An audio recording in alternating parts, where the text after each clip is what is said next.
wide there, it seemed.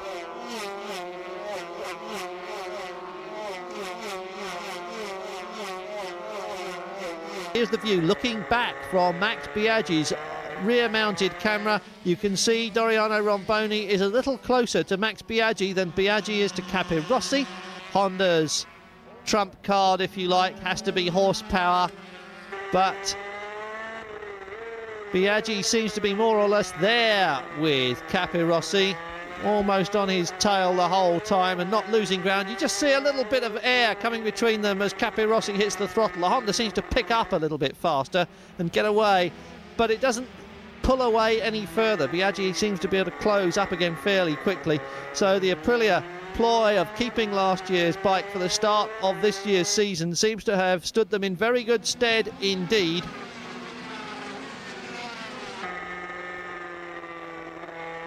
Biaggi close up in the turns, and you can see that Aprilia chassis working for him as he closes with Capirossi, and there's the Honda horsepower taking Capirossi just a couple of lengths away, but that's all it is.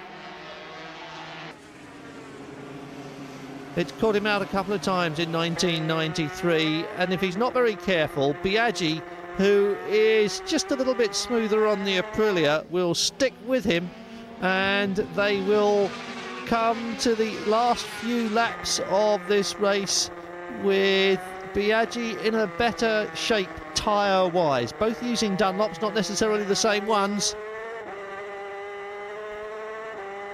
Capirossi checks over his shoulder. No such luck, mate. I am still here, says Max Biaggi. And to prove the point, here's my front wheel. And he goes past. Capirossi cuts him off.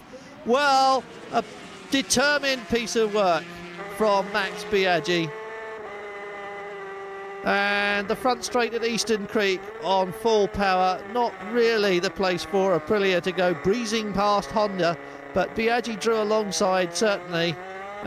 And really you can't expect them to achieve enormous amounts when they come into Grand Prix racing for the very first time, but it does give the spectators something to cheer for, and as we've seen a couple of times, it does occasionally pay off. Ask Carl Fogarty, for example. And there's Biaggi on the inside as Capirossi goes wide. Look, Romboni's still there, but third is very much third at the moment, whereas second could be almost anything. Here comes Capirossi now, and uses the drive out of the corner to get on the inside of Max Biaggi, and they almost touch. The front wheel of Biaggi's Aprilia almost kissed the rear wheel of Capirossi's Honda, and Capirossi really now trying to make the break. You can see the machine starting to jump around underneath him. He's taking it to its limits, and this is where tyre wear is going to be a factor. He's already tried this once to make the break and used a bit of rubber, and now he's trying again. And if we're not careful, Capirossi will have seen the best of his tyres long before we reach the end of this race.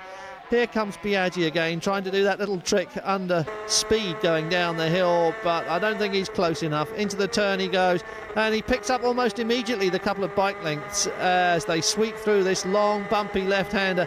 He is right on Capirossi's tail now, and Capirossi gains a bit of distance under brakes. Biaggi closes right up and has to run wide. He was coming right in on Capirossi's rear end.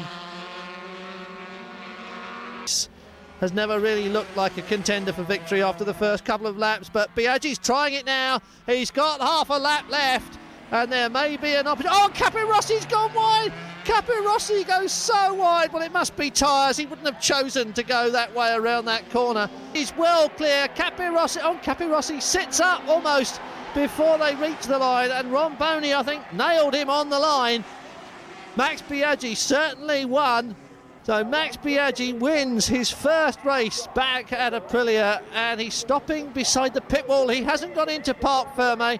He's over the pit wall, and you know exactly where Max Biaggi is going now. He runs down the length of the pit lane. Max Biaggi being greeted by the fans.